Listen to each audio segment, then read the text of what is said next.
Hi there, and welcome to Sustainable Hawaii. I'm Hunter Heaivilin, your new host for our inaugural Redux episode.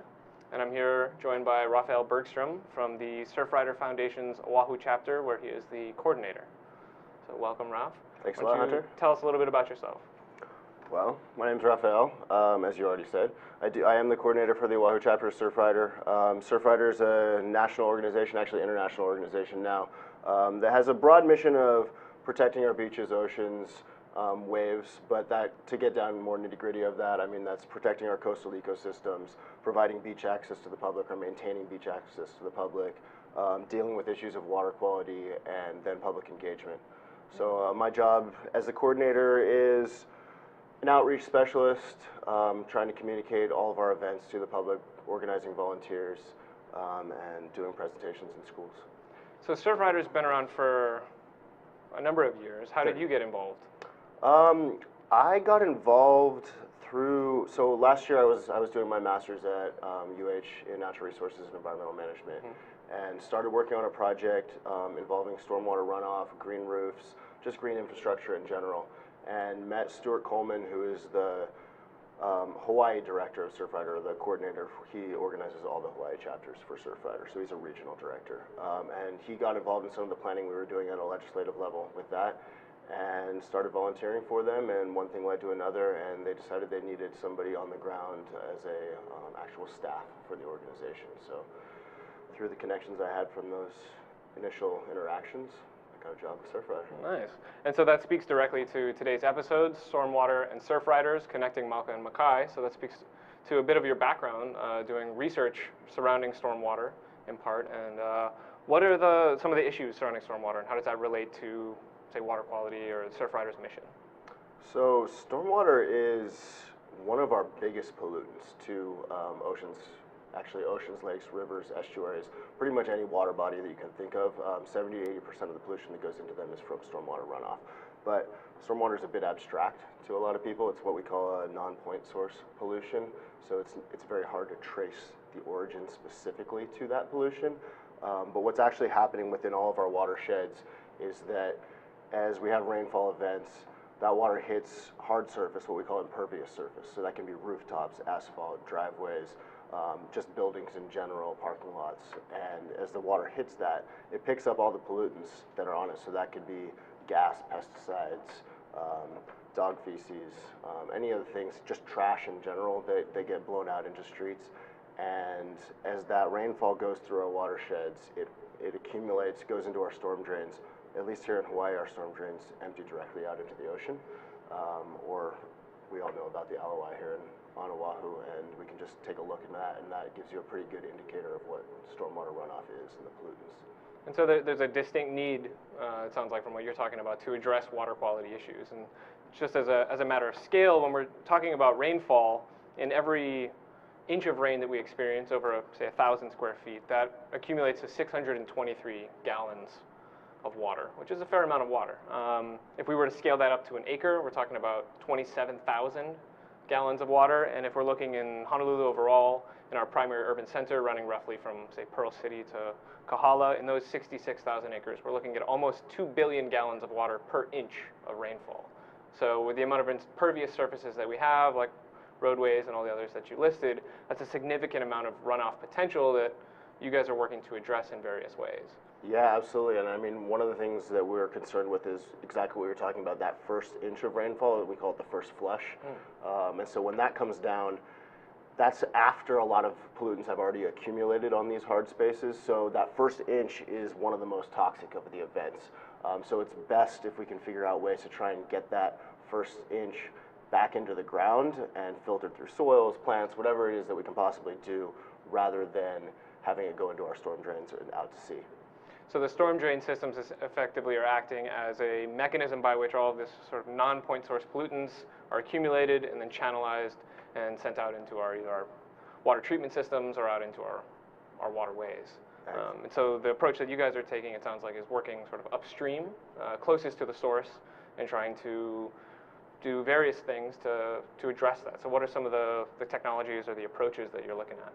Yeah, so Surfrider has a program called Ocean Friendly Gardens, which is a low impact development technique where we're trying, as I mentioned earlier, we're trying to get that water back onto the land and not into the storm drain. So what we do is we can go in and build gardens, and this can be from residential to businesses. We can scale down, scale up. But what it does is you can either redirect downspouts. So downspouts are what's attached to your roof. So all the water that's coming off your roof goes down those downspouts and out to the street, the storm drain. But if we redirect those back into gardens, we can create swales or ditches that collect that water, plant specific plants to a specific area that will do well in that climate. And again, it's a filtering process. It's getting that water off of those impervious surfaces back into your yards, which then can move through the soil system. And you brought this up as being related to low impact development. Can you speak to that for a minute? Sure, yeah. I mean, development as we know it now is high impact. So as we continue to pave over a landscape, the consequences grow with each foot, with each acre that we're covering with development. But there are ways to mitigate that, or to just make the issues that come with development lessen. So that's low impact development could include anything from what I'm talking about with these rain gardens to green roofs, to just making your buildings more efficient for heating and cooling, which some of these techniques can actually help with as well. All those things play into low impact development. So LEED certification is kind of the standard now in the United States for if a building is to be considered low impact development. There's different ways that you can get LEED certified with a lot of those different techniques. Okay. And so have there been any sort of grand moves towards integrating low impact development or addressing stormwater through things beyond, say, just making a rain garden in your front yard? Or are there broader policy shifts that are being discussed? Or yeah, at a national level, absolutely. I think Honolulu is just starting to get some of it onto its radar, which, considering our oceans and reefs are our biggest asset here, it's important that it happens. But yeah, at a national level, a lot of cities, municipalities are starting, one example for policy is they're starting something called a stormwater utility. So what that does is the city or county or state will charge a fee based on how much impervious surface that you have, and that goes into a dedicated fund to addressing stormwater runoff. And so it does two things. It gives cities and counties who are strapped usually for cash to address this issue, and they've mainly just been focusing on cleanup rather than prevention.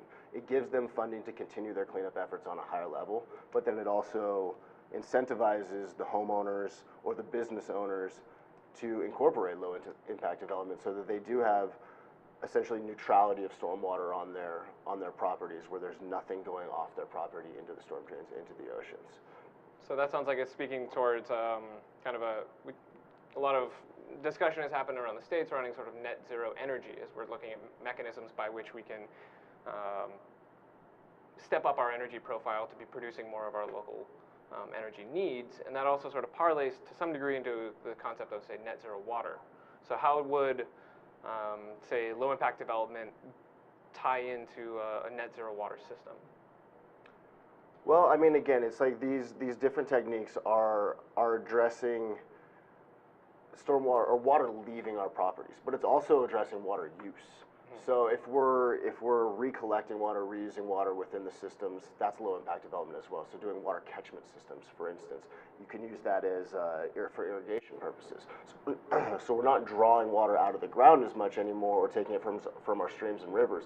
We're actually taking rainwater, putting it into rain barrels, for instance, irrigating our properties with that, rather than using our drinking water. There's all sorts of other ways too in terms of reclaimed water that gray water systems would recycle shower water, sink waters back into our system as well. So I think all of these low impact development techniques are trying to get us towards, as you said, net zero water. Have there been any policies put into place locally to address low impact development that you're aware of, or? I know that in some of the more recent building codes, they have implemented something called MS4 permits. That's our stormwater system permits. And as I understand it now, for new buildings, they need to be water neutral on site. So that's a start, most certainly. Anytime a new building goes in, they need to think of these low impact development techniques. Now, we've already we've already paved over much of the landscape in Oahu, and there's a lot of development that's happened here.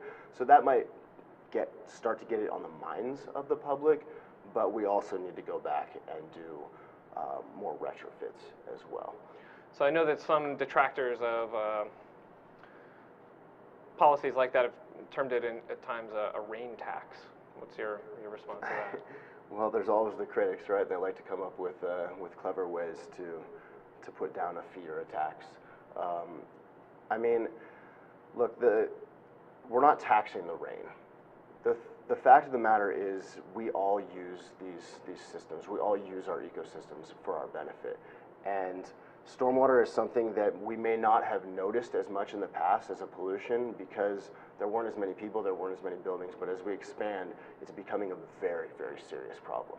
And we all have a responsibility to play into the solution of that. And it's not a rain tax. It's a fee that helps sustain our living. It helps sustain our ability to work with our ecosystems and keep us going on a path that is not destructive. Sounds like a rather radical notion that we are actually bounded by environmental parameters. Something that we as a species, I would say, are not frequently apt to recognize. But it sounds to me like this is a distinct opportunity to start weaving what we could term broadly as ecosystem services back into our cities, and some of the multiple benefits that you're articulating, from water quality to urban heat island effect and reduction therein, and improving air quality, and then obviously sort of the nearshore water quality that impacts all of us who enjoy swimming, surfing, and water of all sorts. So what do you see as some of the next steps going forward to try and translate some of these ideas into actions at a policy level? Yeah, I mean, we've gone through a lot of documents through the EPA, so we like to use a lot of acronyms in science and government. EPA is the Environmental Protection Agency. And their biggest suggestion for first steps is to really create awareness. So in order for us to move through with policy level objectives, we have to be able to have an informed public. So creating demonstration sites of low impact development, going into schools and teaching kids about the water cycle and how important it is and why stormwater, for instance, is such a key problem in our time today. Those are the first steps that really get a public behind you, because with policy, I mean, it is a democracy that when things go through and need to be passed legislatively, we need the support of the public. All right, well, we're going to talk back in a little bit about how we do that. This is Alice Lee Hagan, host of ThinkTech Hawaii Business Education Spotlight. My show here at ThinkTech Hawaii is every Thursday from 3 to 4 in the afternoon. I bring in interesting guests from Hawaii, the mainland, and hopefully international guests in the future. Do join us on Thursday from 3 to 4 p.m. ThinkTech Hawaii Business Education Spotlight. Aloha. Hi, my name is Seymour Kazimirski. I have a show called Seymour's World on ThinkTech Hawaii. Our show is about opening minds and facilitating conversations. To tell you the truth, I have no idea what we're going to be talking about. I have no idea who our guests are going to be, but I guarantee you we're going to have lots and lots of fun. Aloha from Seymour's World. Aloha, I'm Keli'i Akina, president of the Grassroot Institute. One of the things I love being, however, is the host of the weekly program on ThinkTech Hawaii called Ehana Kako, which means let's work together. I get to interview movers and shakers in our town and across the world so that you and I together can learn and to grow. Please join me every Monday from 2 to 3 p.m. or watch us on the recording, www.thinktechhawaii.com. Aloha and ehana kako. Let's work together. All right, aloha, and we're back to Sustainable Hawaii. I'm Hunter Heaivilin, your host, joined today with Rafael Bergstrom of the Surfrider Foundation's Oahu chapter, where he is the coordinator. And today's episode is Stormwater and Surfriders, Connecting Mauka and Makai. We were just hearing a little bit about some of the engagement activities that you guys are working on through Surfrider and with other groups to build awareness, ideally driving towards some policy shifts. So where were we, what's our next steps there? Yeah, so I mean, as I said, our first are just trying to get the public educated. The next steps are working directly with the legislature, with city and county, and trying to draft an actual plan. So you can't just throw a fee out to the public and expect everything to work perfectly. I mean, it'll take a couple years of trying to understand stormwater as a problem for the whole city, figuring out where these dedicated funds are going to go in terms of cleanup, and how we incentivize more of this low impact development. So working with the legislatures and also informing them. So I talked about informing the public, but we need our leaders to understand this concept, because they have so much that comes onto their plate every single day in every single legislative session that they don't have the capabilities to understand all of the world's problems, right? We need people who are leaders in this to step up and also educate them as well. So making the step from practitioners into activists to some degree then. Most certainly, which is one of the drivers of Surfrider. I mean, we are an activist network and try and be an engaged volunteer network. So how did Surfrider come to be? Tell us a little bit about its history. Yeah, so Surfrider is 30 years in the making. This is actually the 30th anniversary, and it came about actually for water quality issues and development issues in Malibu, California. 30 years ago, a group of surfers who loved their surf break found that it was going to be threatened, because there was a big development project they wanted to come in, build right on the water, so block access to the actual break by privatizing it. And it was an area that was not connected into sewer systems. So there was cesspools, essentially, where the wastewater from that development would have just been going straight out to sea and impairing the water quality there, which isn't good for anyone. It's not good for humans. It's not good for the nearshore ecosystem. And also happens here. It does happen here, most certainly. Yeah, so they got together and they said, look, we're going to fight this. And this small group of them began fighting at a legislative level, going to rallies, rallying the public against this, and eventually protected that beach, and continued on in that mission over the last 30 years to protect our oceans, waves, surf, beaches. But some of what Surfrider has been up to locally is sort of gone beyond the bounds necessarily of what's maybe classically thought of as water quality issues. So what are some of the policies that you guys have backed or that you've been able to successfully push forward, or other ones that you're looking towards in the future? Yeah, so a lot of what Surfrider's done recently in the legislature is advocating for just lifestyle change in general. So again, things that are not necessarily the most obvious to ocean health, as you were just speaking to. Plastics, reductions of single-use plastics. So Hawaii became the first state county by county became the first state to ban plastic bags. So it'll go into effect on Oahu next year. We're working on state legislation to unify all the cities together. Plastic bags are a real detriment to a marine ecosystem. They get into the water systems. They can look like food to certain organisms who will then eat them, ingest them, and choke on them. Plastics in general, they don't biodegrade, so they don't break down into particles that are essentially reabsorbed by our system. They photodegrade, so they take thousands of years to actually break down completely, but in the meantime, they just break down piece by piece by sun radiation, essentially breaking them apart. And those little tiny pieces get into our food systems through fish, or they kill other marine life in general. So we work a lot on plastic awareness and just trying to get people to understand that concept and use less of it, the single-use plastics. The wonder of microplastics increasingly becoming the lowest rung of our food chain. Yeah. Essentially, right? Yes. So how does that relate to say the trash gyre that's out there? Greatly. I mean, all of our use. So I mean, we want to make it very clear at Surfrider, we're not against plastic, but it's the single-use plastics that it's becoming part of our culture that we use something once and throw it away, and that's acceptable, and that disregards all the energy and resources that it takes to create those products. So the plastic gyre, as you speak of, a lot of people don't even know that there are these giant patches of plastic that are floating around in 5 different gyres around our oceans. So gyres are the swirling currents of the ocean.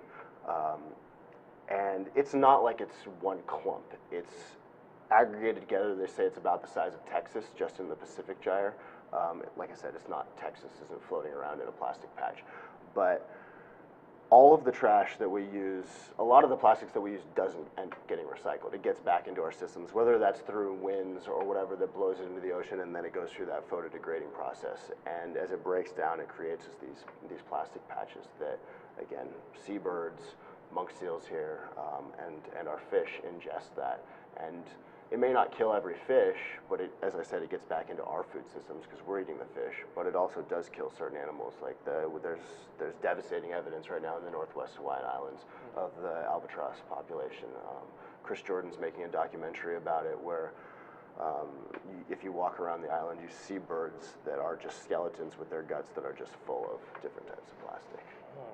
Harrowing imagery, certainly, which I imagine, though macabre, feeds nicely into sort of that awareness building. So beyond the plastic bags, what other types of work have you guys been up to? Yeah, I mean, in terms of legislative work, we're also, I mean, a lot of other different types of plastics. We're working on foam bills right now as well. So styrofoam is another type of plastic, actually, and Hawaii per capita uses the most styrofoam in the country. We love our plate lunch. Don't steal my plate lunch. Right, that was the campaign against or this. my extruded polystyrene. Yeah. Right, exactly. Styrofoam's a brand name, I shouldn't be saying it. Yeah, EPS foam. So that's a tough battle right now because there's a lot of companies that use it. There are endless products out there to replace it though, especially compostable products. We have different companies at home that can work, Styrophobia being one, and World Centric, that provide alternatives to using styrofoam, which is also toxic. Styrene is a nasty chemical. So when it's turned into EPS foam, it loses some of its potency, but as a chemical base, so the people who are working with creating styrofoam are exposed to a really nasty chemical. Styrene has been noted as a carcinogen in animals. It hasn't been officially called that in humans, but yeah, it's pretty nasty. So we're working again, similar bans to plastic bags on styrofoam, hopefully in Hawaii. We're also have just passed cigarette bans across Hawaii. Smoking bans on beaches. So again, Surfrider does a lot of beach cleanups. So we're very knowledgeable about what trash is getting into our systems. It's cigarette butts, styrofoam, plastic. Those are the three biggest things that we find on beaches. And again, cigarette butts are filled with nasty chemicals that just don't belong in our ecosystem. So yeah, most of the islands have passed non-smoking on beach laws over the last year. Surfrider had a big hand in that, as well as Smoke-Free Hawaii and Sustainable Coastlines. That's great. It sounds like you've translated some of your awareness-building activities as well as environmentally beneficial activities from, say, the beach cleanups, and allowed the data from that to inform your policy perspectives and the things that you guys are really attacking. So I would definitely laud you for that magnificent and clear continuity of essentially action to awareness to policy. So spectacular. But I also know that you recently had an award ceremony, and that was the John Kelly Awards. Yeah. Can you tell us a little bit about that? Yeah, the John Kelly Awards are our annual fundraiser. This was our 12th annual John Kelly Awards at Waimea Valley.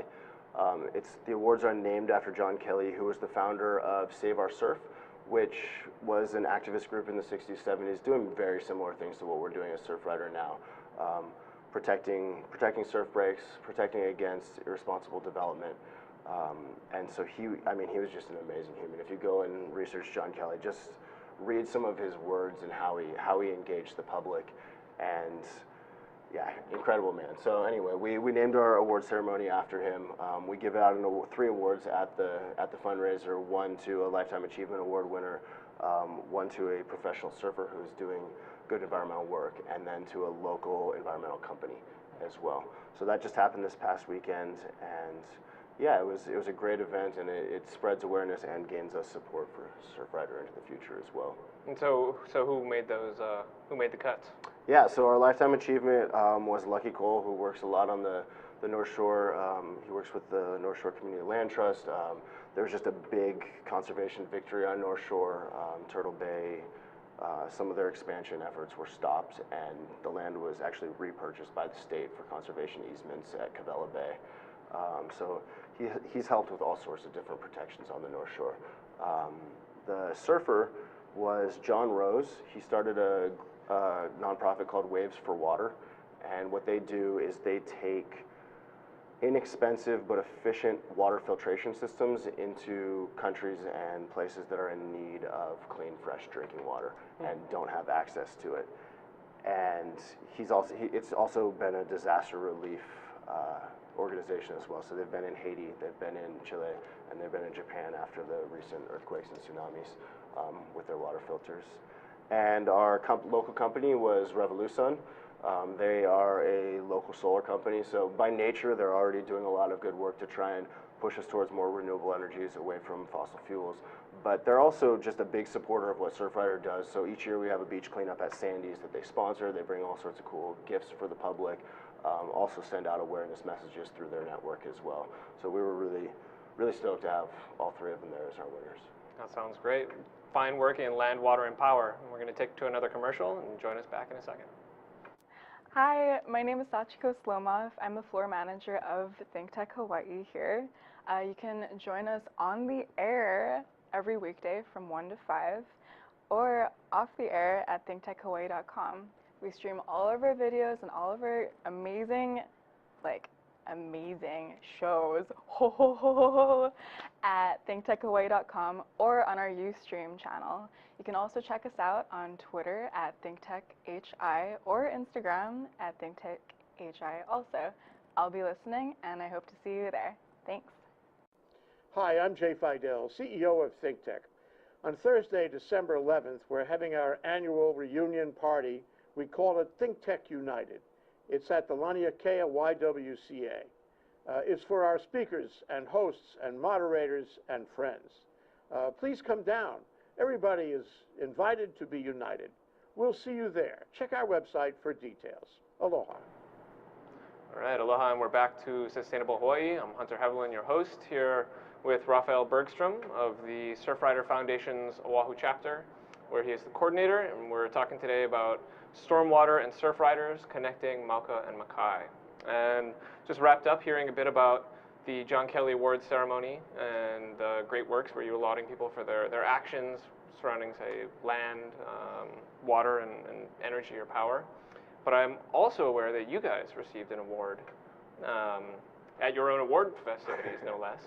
Maybe tell us a little bit about that, and then we'll move to how people can get involved. Yeah, so we got a great award from the state of Hawaii.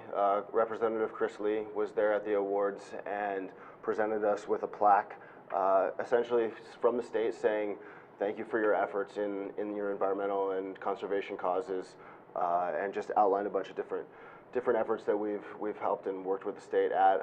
As I said, Stuart Coleman, our regional coordinator, has been working with the legislature for years now on trying to get them educated and engaged in some of these conservation efforts at that state level. All right. And so looking forward towards how folks listening can get involved in other activities that you have coming up, I know what we have up on the screen here is a board advertising the Surf Blitz event, or events series. And so if we can take a peek at the top there and we can just sort of go down real quickly and look through. So tell us a little bit about Surf Blitz. Yeah, so I think one of the things that we want to make very clear through Surfrider in general and in any environmental cause is there are solutions out there. This is not, a doomsday scenario. It's let's all just work together to change the way that we go about things.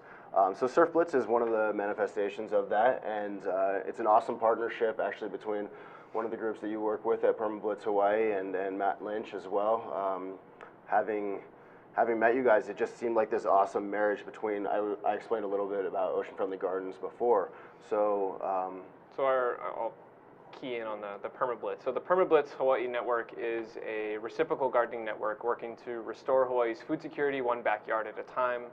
And the way that it works, as you know, is that you show up at 3 events at someone's house or backyard or a local institution and support a sort of blitz on their landscape to install edible and native species, and often incorporate many things that are related to, say, improving water quality through water catchment systems or infiltration gardens.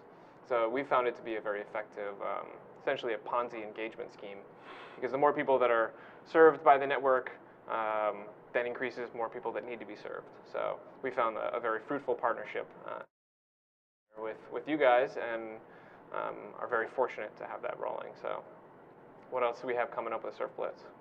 Yeah, so we have an awesome event. I mean, just to get back a little bit to what it is in general as well, like we talked about these impervious surfaces. I mean, one of the pictures that was in that flyer that we had up there was just showing how paved over Honolulu is, but it was also an aerial shot of the port of Honolulu, where all of our food is imported. So this is addressing what you were talking about, food security. And then we have, here we go, a picture of Honolulu. I mean, that's impervious surface in a nutshell right there.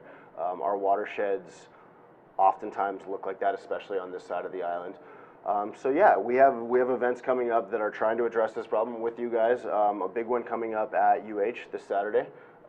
There is a garden behind the art building there that is called the Free Garden, and there's a good picture of it. Right now it's gotten a little bit overgrown and just needs some maintenance work, and we want to incorporate in both these ideas of growing food and bringing in these ocean-friendly garden techniques of conservation, permeability, and retention. So what that does is we redirect rainfall off the roof. So I think we've talked about it a bit. We're going to build some trenches to actually harness that water, harvest that water, put in plants that are specific to living in that type of system. We have some cool solar-powered irrigation systems that have a timer on it that sense when water is needed based on rainfall and is powered through a solar panel. So that releases a drip irrigation system to actually water the plants rather than having to just turn sprinklers on whenever, and oftentimes that's when water isn't even needed. So conservation, permeability, and retention are sort of the three key points of the ocean-friendly garden framework of Surfrider. Can you tell us a little bit more about why those are there? Yeah, absolutely. So I mean, it's kind of a silly little pun, but CPR, you know, our landscapes need to have some life breathed back into them. So conservation, I mean, we talked about this earlier. Water is becoming increasingly important all over the world, but also nationally. Just as more and more people are here, water is our lifeblood. It's the blood of the earth too. So conserving it is such an important point that needs to be made right now, where we are redirecting water back into the ground. We're not using frivolous irrigation systems to water our plants or ourselves. So that's the conservation aspect of it. Permeability is just talking about that's addressing impervious surface. So as we have these hard surfaces, the water has trouble infiltrating back into the ground. And so if we open that surface back up by using mulch, soil, rather than concrete, even breaking apart some of our concrete so water can get between it, then it allows that permeability factor. And that does a couple of things, actually. So we talked about filtering pollutants out of water. Well, the soil has a genuine quality to be able to do that, but our underground aquifers, so those are the storage units for our freshwater systems that live underneath our soils. As water percolates through those soil systems, it can recharge those aquifers with water, and that's oftentimes where we're pulling our drinking water from, or our irrigation water.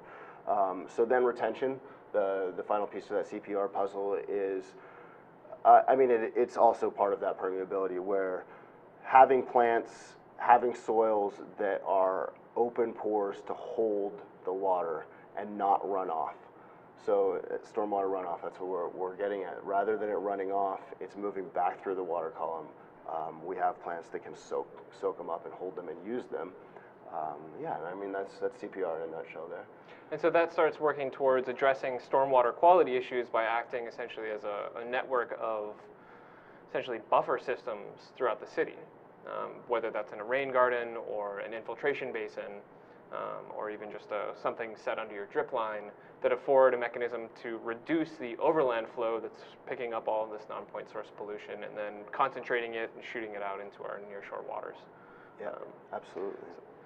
So can you tell us a little bit more about that event? When's that happening? Yeah, so this Saturday, 9 to 3, the first 2 hours are going to be more of a workshop setting where, I mean, the experts that you guys have through PermaBlitz are going to be more discussing what the plan is so that people understand how in their own backyard or at their own business, this is something that can be done effectively for relatively little money. I think that's a big part of your guys' model as well, is that this really is accessible to a very wide range of people. I'm sure there's landscaping companies they can deck out your backyard and make it more expensive if you want them to, but really it is an accessible solution to stormwater. So again, that's at UH. Behind the art building, which is just adjacent to Campus Center, we'll be working on a garden there, and then there's some environmental studies trailers as well that will that have a water catchment system that you'll be helping to upgrade and update. Yeah, there's Saturdays, and you can send requests to volunteer directly to me at rbergstrom@surfrider.org. You can check out our Facebook page, Surfrider Oahu, or your guys' as well at Permablitz Hawaii. And yeah, there's information there on how you can sign up to do it. Okay. So what other avenues do you see homeowners or businesses, or what other avenues of engagement are out there for people to begin taking this awareness step into a action step? Well, I think one thing that's cool about these ocean-friendly garden blitzes that we're doing now is we install that sign that we had up earlier. We install those in front of everybody's yard. The CPR sign. Exactly, there you go, right there. And that sign generates awareness in itself. So there's a really cool idea going around right now in conservation that's called community social marketing, I believe is what it's called. It's a theory based on you use what an advertiser or a marketing company would use to attract people into your product. Well, now when you're talking about social resiliency marketing within communities is those signs, for instance. That's part of community-based social marketing, where your neighbor walks down the street and says, CPR, ocean-friendly garden, what's that? Maybe even goes and knocks on your door and says, I want an ocean-friendly garden in my house. If you're doing it, then why aren't I doing it? Sort of a conspicuous conservation.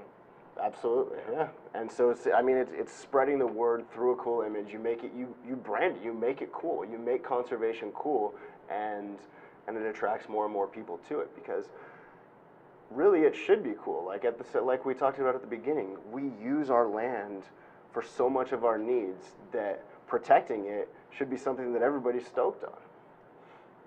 Yeah, I think it's part of sort of the show in general, as well as the work that you've been up to and that many other groups that we'll be hearing from in the coming weeks. Part of it is really recognizing that all of our social systems, our human systems, are ultimately nested within ecological systems, and that once we recognize that the steps that we need to take to, say, work within those ecological parameters become less radical and more, say, precautionary or even conservative in their approach, because really it is the environment that we are wholly reliant upon, as opposed to vice versa. So I would definitely laud you guys for your work, and looking forward to the futures of our partnerships. And going forward, I mean, in terms of an ecosystem service approach, I know you had done some research in the past surrounding green roofs. Could you speak to for a minute about how that sort of ties into this broader sort of low impact development and water quality? Yeah, absolutely. I mean, green roofs are another type of low impact development, and they provide a lot of ecosystem services. So for people who don't know what ecosystem services are, it's just essentially what the natural systems provide us benefit through. And that ranges from all sorts of different things that we've discussed. But a green roof is really cool, because what it does is it puts this layer of vegetation on roofs, and it can be residential or businesses again, as long as your roof is load-bearing enough to hold the vegetation and soil layers that are on top. But it acts very much like a rain garden to begin with. So it has CPR, conserves water, has a permeability layer, and retains water as well. You can grow food technically on your roofs as well, so that's another service that it provides. We spend a lot of money on cooling and heating our buildings around the country, more cooling here than heating, obviously, but green roof provides insulation, so will dramatically reduce your actual cooling costs, and that's documented in test cases all over the United States right now. The urban heat island effect that you talked about, especially with businesses and paved over places, the more green space that you have in those areas, it reduces the heat factor that comes off of pavement. So Honolulu is actually a really cool example. We actually have some sneaky green roofs in our city that a lot of people probably don't even know or recognize as a green roof. And the City and County Police Department and the City and County parking garage right near the Capitol are giant green roofs. The tops of those parking garages are completely covered in vegetation. And walk through that area near the Capitol, and then walk through a space where it's all concrete, and you will absolutely feel a difference in temperature. So I mean, as I said, these green roofs, something that we can work into development plans, low impact development plans all over the country, but definitely here in Hawaii as well. All right, so it sounds like there's a whole manner of things that we can be working towards, from green roof infrastructure to low impact development policy, as well as opportunities to get involved in your community through other, say, beach cleanups that you guys are having. How frequently do you do those? We usually have one about once every other month. We might partner with other organizations to work on their beach cleanups in between as well. So that's one volunteer avenue you have. Getting involved with the legislature too, and Surfrider can do a lot of education on how to write effective testimony to the legislature, how to navigate through the legislative website. And how can people contact you guys to figure out some of those resources? Again, through our Facebook page, by emailing me directly at rbergstrom@surfrider.org. Hopefully, we're in the works of planning a legislative workshop just before the session starts this coming January, where we'll walk people through the website itself, and then bring in some of the legislatures as well as other community organizations to teach people how to speak effectively in front of a legislative panel. Magnificent. Well, thank you very much for coming down today. Yeah, thanks a lot for Much having me. appreciated. Looking forward to our work in the future, and hopefully we can get you back in here sometime as well. So once again, thank you for joining us for Sustainable Hawaii. I'm Hunter Heaivilin, your host. Had the fortunate opportunity to sit today with Rafael Bergstrom, the Surfrider Foundation's Oahu chapter coordinator. And join us again next week, or rather in 2 weeks. We'll be on at 2 p.m. on Thursdays. Have a happy Thanksgiving. Aloha.